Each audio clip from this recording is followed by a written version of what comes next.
Herkese merhaba. Bugüne kadar sizlerle Google Ads üzerinde incelediğim yüzlerce hesapta paraların ya da bütçelerin nasıl boş harcandığını gerçek örneklerle birçok kez paylaştım. Bugün de yeni başlayanlar için ya da reklamlarından verim alamayanlar için Google Ads önerilerimi sizlerle paylaşmak istedim. Öncelikle kanalıma abone değilseniz abone olmanızı ve bildirimleri açmanızı tavsiye ederim. Böylece yeni içeriklerimden daha kolay haberdar olabilirsiniz. Evet, şimdi gelelim Google Ads üzerinde paranızı çöp etmemek için nelere dikkat etmelisiniz? Birinci konu negatif anahtar kelime konusu arkadaşlar. Çünkü paramızı ya da bütçemizi gereksiz yere harcayan birincil konu aldığımız gereksiz tıklamalar, yani bizimle alakası olmayan kelimeler. Özellikle geniş ve sıralı eşlemede arama terimlerinin takip edilip negatif anahtar kelimeleri düzenli olarak girilmesi, reklamın optimize edilmesi için oldukça önemlidir. Bir örnek açtım. Burada benim bir test reklamına ait arama terimlerini, yani web siteme ziyaret eden, daha doğrusu Google Ads reklamlarını tıklayan kişilerin birebir yaptığı sorguları görebiliyorum. Buradan incelemeye başlarsak SEO eğitimi, evet, beni ilgilendiren bir konu. Buradan listeye bakıyoruz ve bir tane gereksiz arama terimini yakalıyoruz. SEO uzmanı maaşları diye bir arama yapılmış. Bu bana gereksiz yere bu örnekte 2 tane tıklama getirmiş. Şimdi burada yapılan en büyük hatalardan birisi bunu buradan seçerek negatif anahtar kelime olarak ekleye basmak ve bunu tam eşleme olarak negatife almaktır. Çünkü bu şekilde bir negatif ekleme yaptığınız zaman sadece SEO uzmanı maaşları teriminde reklamlarınız tetiklenmez.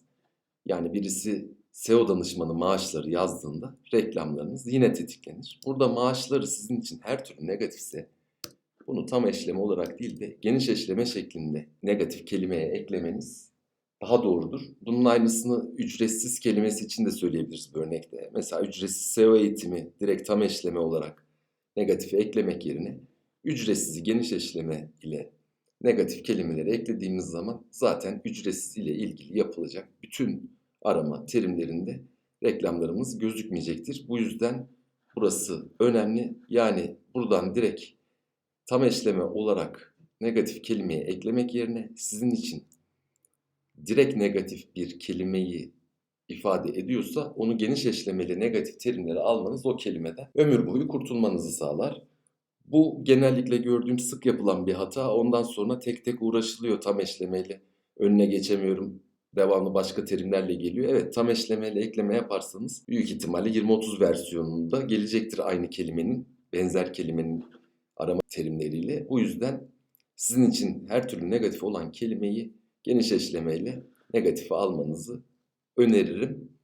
Bu birinci konu. Ayrıca negatif hiç takip edilmeyen veya özensiz şekilde takip edilen hesaplar da çok gördüm.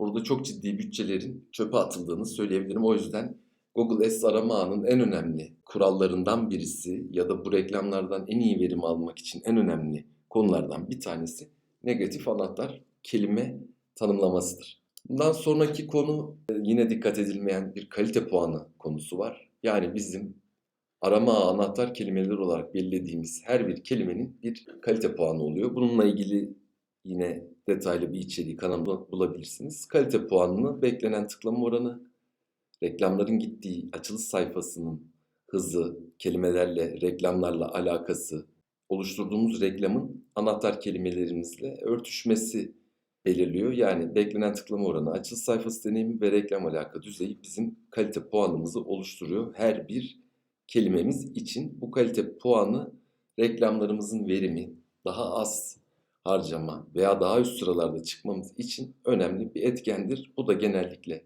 dikkat edilen bir konu değil. Bunun da anahtar kelimelerinizi listelediğinizde sütunlar altındaki sütunları değiştir, kalite puanı bölümünden açabilirsiniz. Yani görmeye, raporlamaya başlayabilirsiniz. Ve hedefleme, özellikle demografi konusunda bir reklam oluşturduğunuzda bunlar ön tanımlı olarak seçili gelecektir. Hedef kitleniz olmayan yaş gruplarını reklamlarınızdan hariç tutabilirsiniz veyahut yine aynı şekilde cinsiyet olarak da hedef kitleniz dışında kalıyorsa buradan hariç tutarak daha doğru bir hedefleme yapabilirsiniz. Benzer şey bölge konusunda da var. Yani Özellikle yerel işletmeler tüm şehri hedeflemek yerine belki de kendilerine yakın lokasyonu çap ile belirleyerek daha yakın bir kitleye ulaşabilirler. Ya da şehir için de aynı şey geçerli. Yani yakın şehirleri hedefleyen bir işletme olabilir vesaire. Burada yer seçimi de reklamlar için oldukça önemli bir konu. Bir diğer konu da reklam zaman planlaması. Burada özellikle sıcak satış yapanlar, yani direkt kendilerine aranmasını isteyenler veya mesaj atılıp anında cevap vermek isteyen işletmeler reklam zaman planlamasını kullanmalı ve reklamlarını sadece telefonlara cevap verebileceği veya direkt hemen cevap verebileceği saatler içerisinde yayınlaması reklamlarının verimi için oldukça önemlidir. Çünkü diğer saatlerde alacağı tıklamalar belki de gereksiz olacaktır. Bu yüzden reklam zaman planlamasının da kullanılması oldukça önemli bir konu.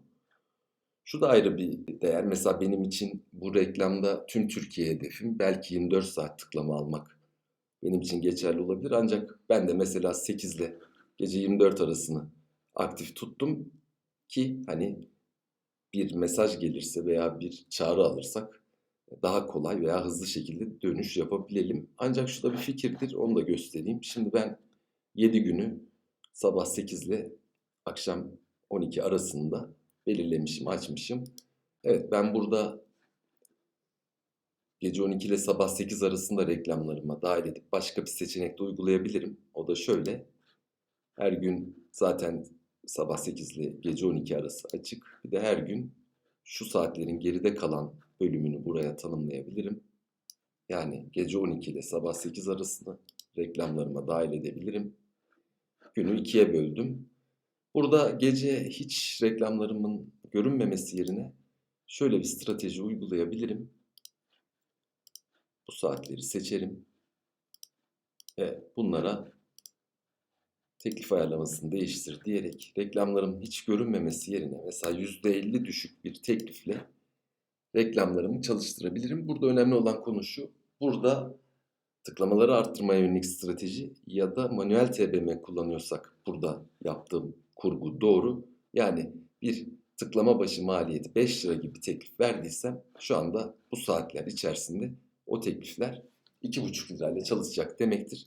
Burada bir potansiyel var mı, bu saatlerde size iletişim geliyor mu ya da ertesi gün iletişime geçtiğinizde size bir satış yaratıyor mu kontrol edebilirsiniz.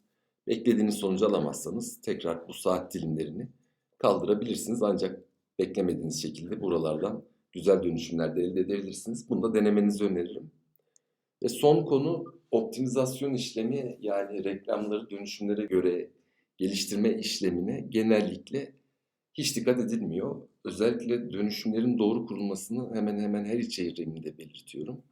Öncelikle dönüşümler doğru kurulacak ve gelen dönüşümler güzelce takip edilecek ve buna göre optimizasyon yapılacak. Bu nedir?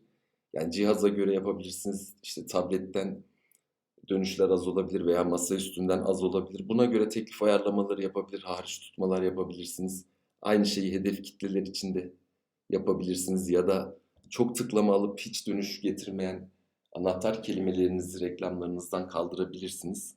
Dönüşümlere göre Google Ads reklamınızı optimize etmeniz gerçekten gün geçtikçe reklamınızın verimini arttıracaktır. Umarım video yararlı olmuştur. Kanalımda yayınlamamı istediğiniz başlıklar olursa yorumlara yazabilirsiniz. Hepsini dikkat etmeye çalışıyorum. Bugünlük bu kadar. Bir sonraki videoda görüşmek üzere. Herkese başarılar diliyorum.